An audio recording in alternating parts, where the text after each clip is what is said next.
The millionaire recognized his ex in the beggar, but he couldn't believe that she was holding quadruplets in her arms.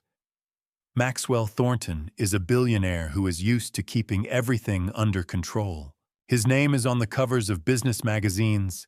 His investments move the markets. His life is cold calculation and iron discipline. But one day, at an intersection in downtown Los Angeles, he notices a woman begging for alms. It is Victoria, his ex-wife, who disappeared from his life many years ago. Next to her are 4 boys who are suspiciously similar to him. Who are they? Why has she kept silent all these years? And most importantly, will he be able to fix what he considered destroyed long ago? Maxwell Thornton sat in the dark leather interior of his Maybach, lazily leafing through a report on a deal with a South Korean holding company. Outside, in the thick of April Los Angeles, the usual bustle was humming. Sunburned pedestrians, street musicians, white-collar workers hurrying to lunch. The driver stopped at an intersection on Wilshire Avenue when Maxwell mechanically glanced toward the sidewalk and froze. A woman was standing by the coffee tent, in a worn coat, with a headscarf hiding part of her face, and a cardboard sign, "We need help. 4 children. Thank you." At her feet sat 4 boys, dirty, dressed in the wrong size, but quiet and surprisingly collected. One of them was holding a crumpled car. Another was twisting a bottle cap between his fingers. Something about their faces gave Maxwell a strange heaviness in his chest. Especially the older one. The same eyes, the same jawline. "Michael, pull over here," he said to the driver, keeping his eyes on the sidewalk. "You can't stand here, sir," the driver responded. "I said stop." When the door clicked softly, Maxwell stepped out. The noise of the street was loud. The sun was blinding. But he walked, slowly, as if in a dream. The woman glanced at him and turned away abruptly. But it was too late. "Victoria?" She winced. "Go away," she said, not looking at his face. "Please." He didn't find the words right away. Is that you?" "Damn, Vic." He looked at the children. "Who are they?" "Your children." She looked up at him. "Every one of them." Maxwell took a step back as if he had been struck. He ran out of air. He looked at the children again. The worst thing was that he believed. Instantly. Without evidence. "Why didn't you say anything? Where have you been all these years?"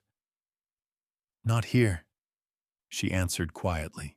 "And certainly not in your life." She turned to the children. "Jake, Liam, get your things. We're leaving." "Wait." He held out his hand. I want to understand." "You will understand. Later. Now is not your time." Victoria quickly rolled up the sign and gathered the children. Maxwell stood rooted to the spot as they disappeared into the alley behind the coffee shop. He didn't even realize how he got back into the car. Michael was saying something, but Maxwell didn't hear him.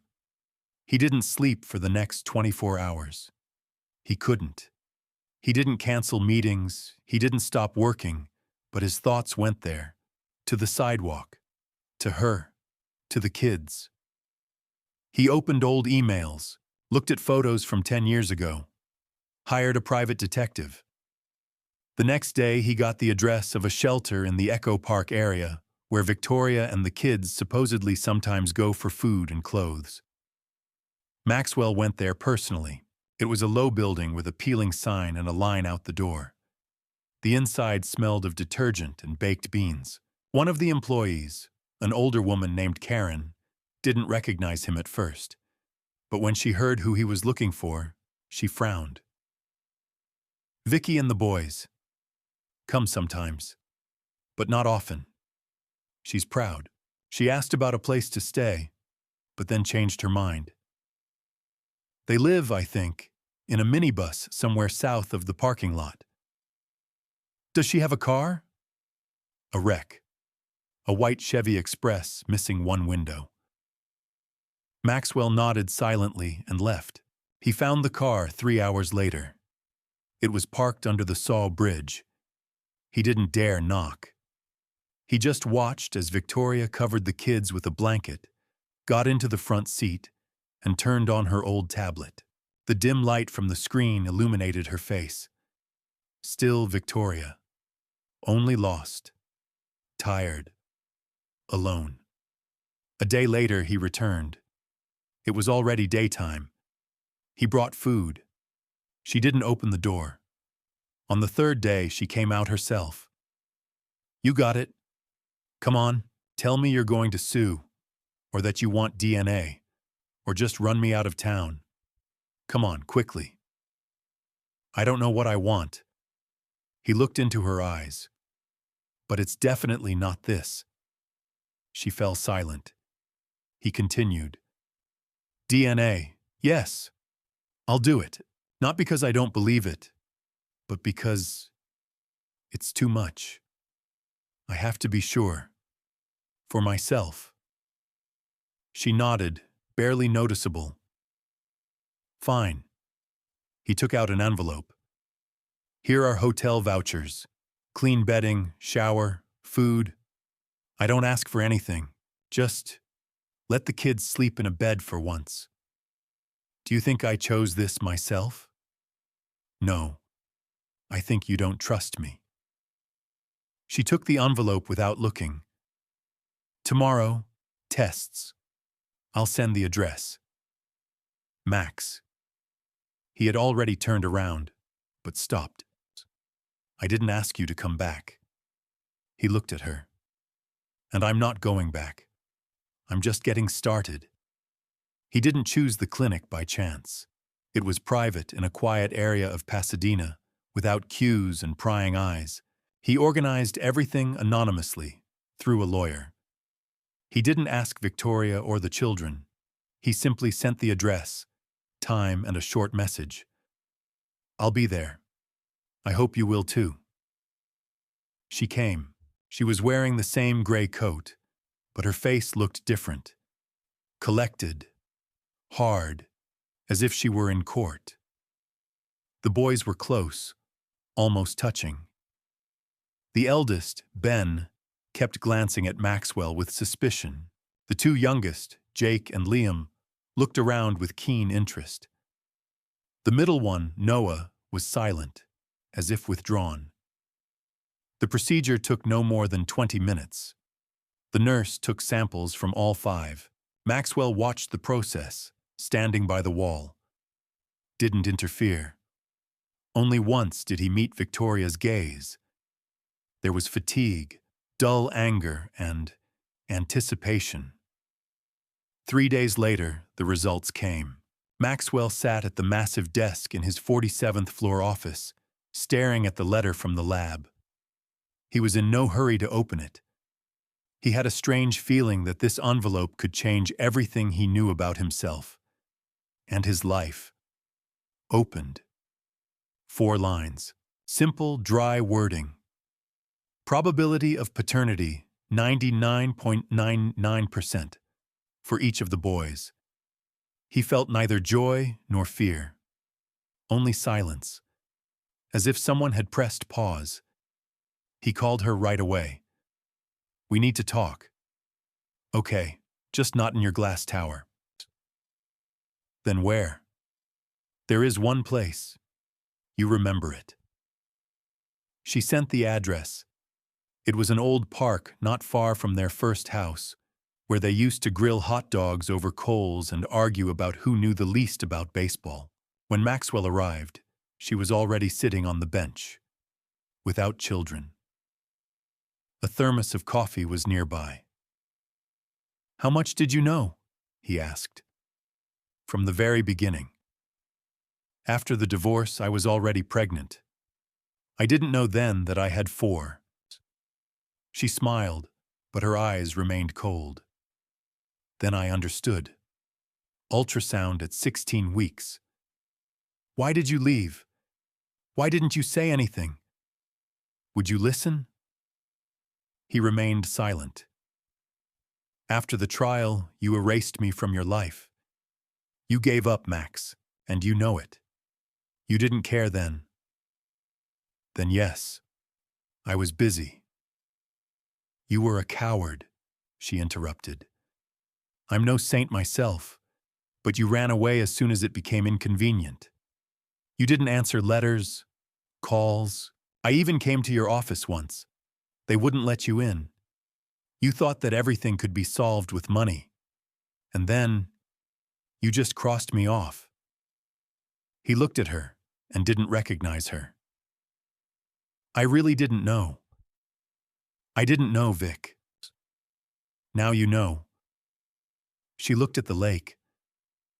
I didn't want you to interfere. The children, they thought you were dead. I couldn't tell them you just didn't show up. Better dead than indifferent. I am not indifferent, he said with effort. Prove it. The next day, Maxwell returned to their van. This time, he was carrying baby clothes, books, sleeping bags, Lego sets, which he himself had been obsessed with as a child. Ben came out to meet them first. His gaze was sharp, adult, and distrustful. Have you come again? Yes. Why? Because I am your father. Pause. Where have you been for 8 years? Maxwell lowered his head.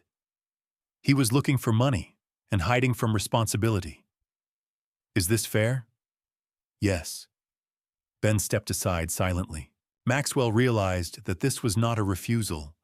This was an admission. Victoria suggested spending the night at a hotel. She still kept her distance, but gave in to the facts. The children needed a shower, normal food, warmth. He rented 2 rooms in a cozy family hotel. No suites, just warmth, cleanliness, and silence. 1 room for her and the children, the other for him. No pressure. That evening, he bought pizza and suggested playing a board game in the lobby. Jake was delighted. Liam was glued to his side within half an hour. Noah never smiled, but stayed until the end. Ben was silent and watched, but in the end he said, "You know Monopoly pretty well." To Maxwell, it sounded like a reward. He did not sleep at night. He stared at the ceiling, trying to remember who he was 10 years ago, and who he had become. Everything he had accomplished suddenly seemed unimportant. The reports, the board of directors, the latest investment. None of it made sense when your son called you dad for the first time, even in passing. The next morning, he called his brother. You disappeared for 3 days. Are you okay? Don't know. What's happening? I have 4 sons. Pause. Max, are you out of your mind? I'm not sure, but I want to be near them. At least try. The brother remained silent. Do you understand what this looks like? You're skipping important negotiations, wasting money on some. It's not some. It's my family. I don't care who they are. You have a business. You have responsibility. You have investors. I have something more important. Daniel exhaled heavily. Will this last long? Forever. Maxwell didn't know where to start. Business, yes, everything was planned. But here, 4 boys, 4 different personalities, and no clear answers. He felt like an outsider in their territory. Even when he rented them an apartment, temporary, with IKEA furniture and bunk beds, he realized he was doing it more as a project than as a father. He settled nearby, in the same area, in a regular apartment, without security, without cameras, without glass walls. He wanted to be close, but not to push.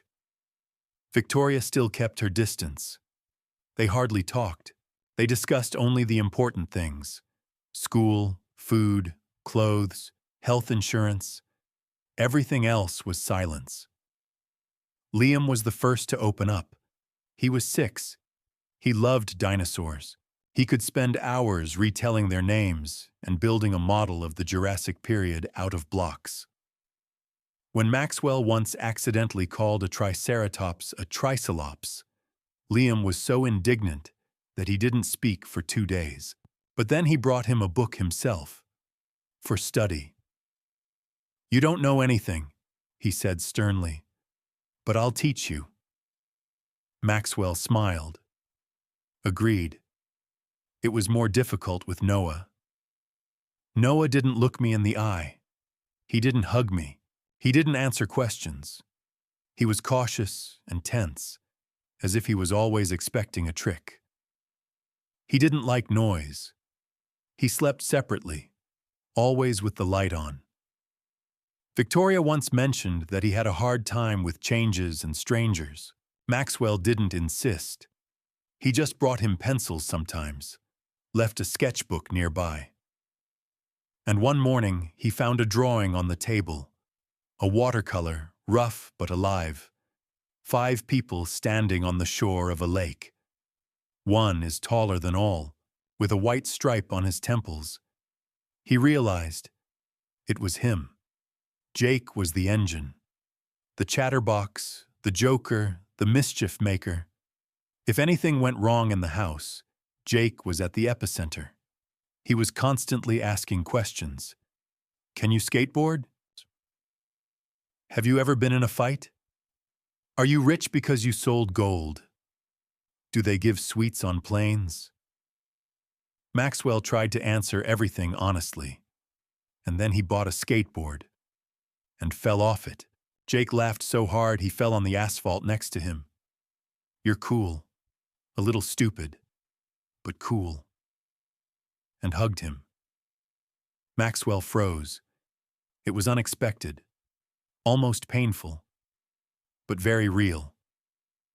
The hardest one was Ben, the eldest, the most closed. He didn't argue, didn't make a scene, but always kept his distance. He watched like an adult, as if he were judging, and waited for Maxwell to give in. They were alone together for the first time on Saturday, when Victoria took the younger ones for a routine checkup. Maxwell suggested going out for lunch. Ben agreed, stone-faced. "Are you even ready for this?" he asked when the waiter left. "For what?" "Being a father. There are 4 of us, you know." "I know." "You won't run away?" "No." "And when will you get tired of it?" Maxwell fell silent. "Listen," he said finally. "I've wasted many years. I don't deny it. I was an idiot, thinking money was more important. But I'm here, and I'm not going to leave." Ben leaned back in his chair. "Then prove it." "How?" "I don't know. Time will tell." 2 weeks later, Maxwell suggested going out of town for the weekend. He rented a cottage by the lake, like in the old days. Victoria's condition. She would go too. He didn't object. The trip was unexpected. Liam was catching frogs, Jake was teaching everyone to rap, Noah was drawing on rocks, Ben was reading on the veranda with a book about quantum physics. Maxwell was sitting nearby, drinking coffee and saying nothing.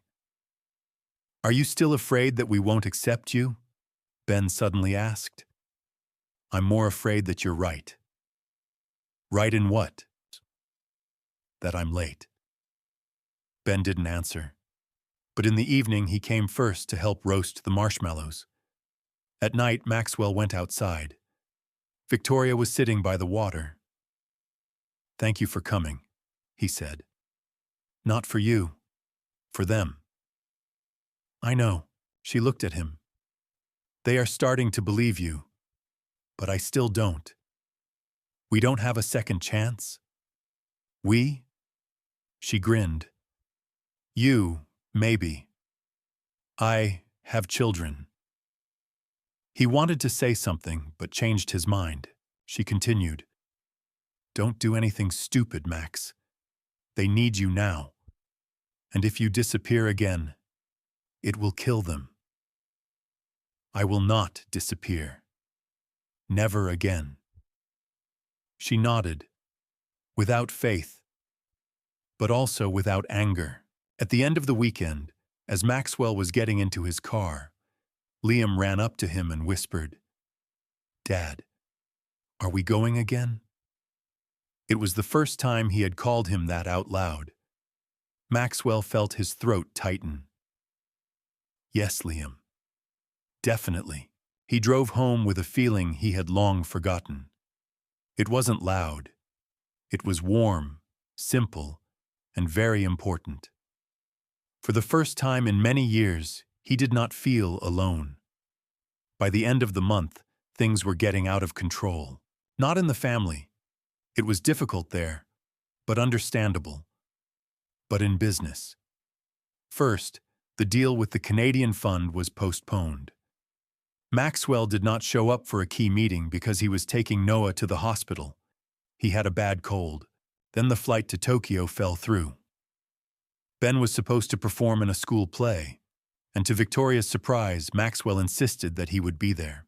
He sat on an uncomfortable bench in the auditorium, while Ben, dressed in a ridiculous tree costume, recited lines from the school play. And he caught the glances of other parents, some of whom he knew, some of whom simply recognized him from his Forbes photos. All of these glances said one thing. You? Here? He was there, and he didn't regret it. But the very next day, he had to meet his brother and business partners. In the conference room, where the walls were made of glass and the air was made of expectations, Maxwell was expected.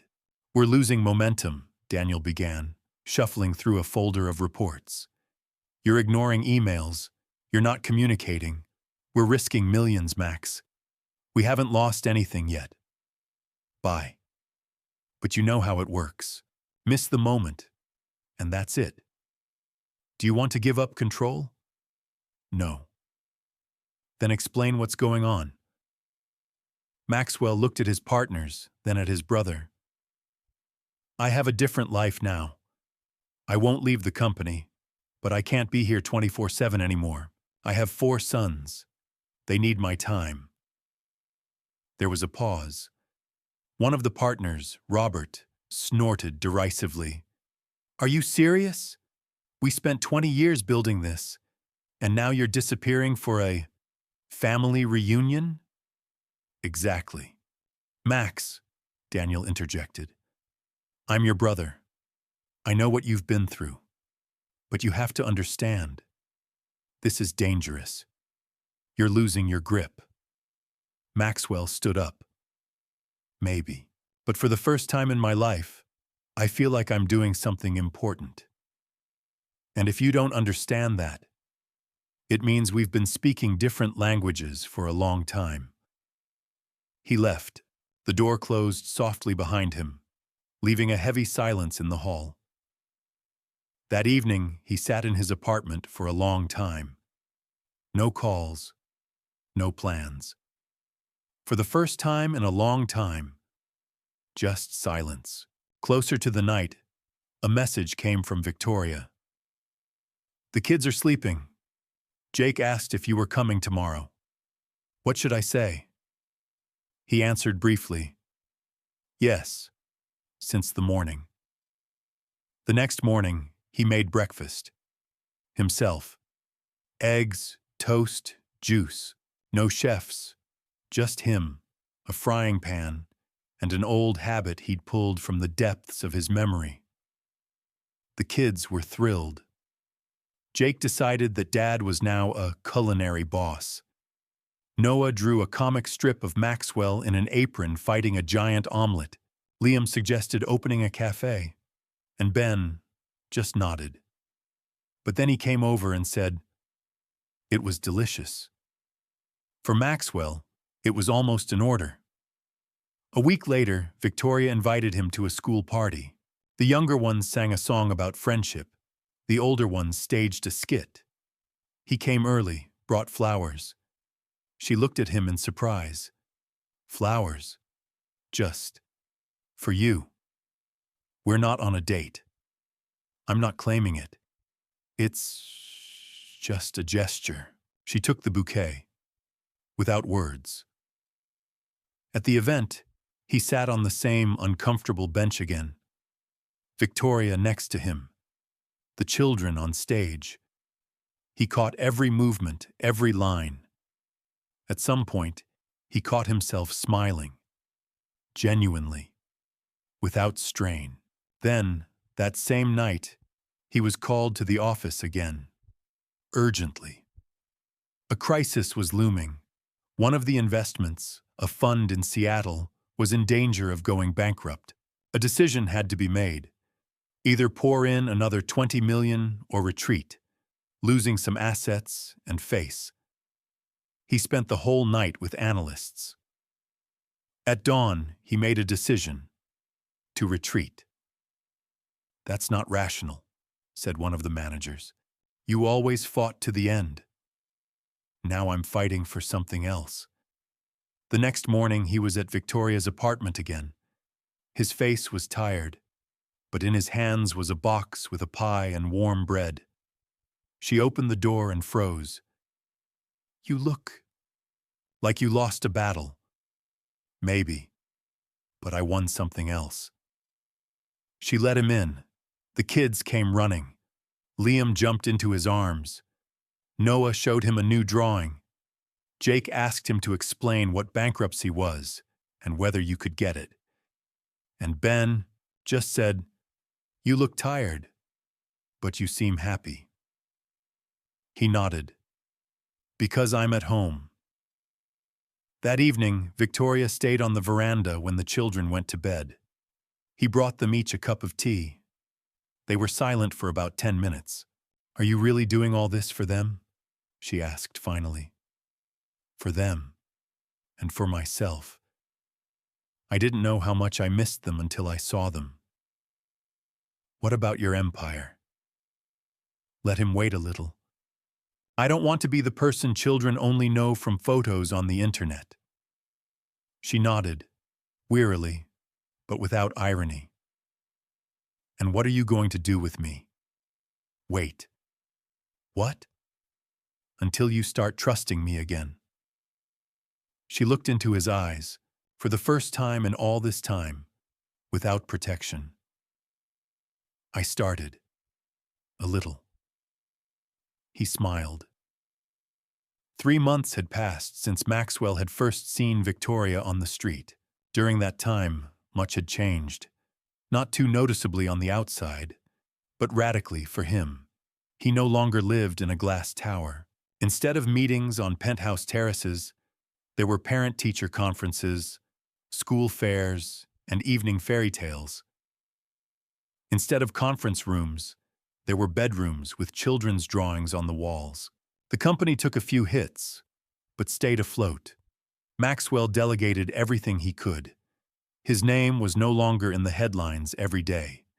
But for the first time, it didn't bother him.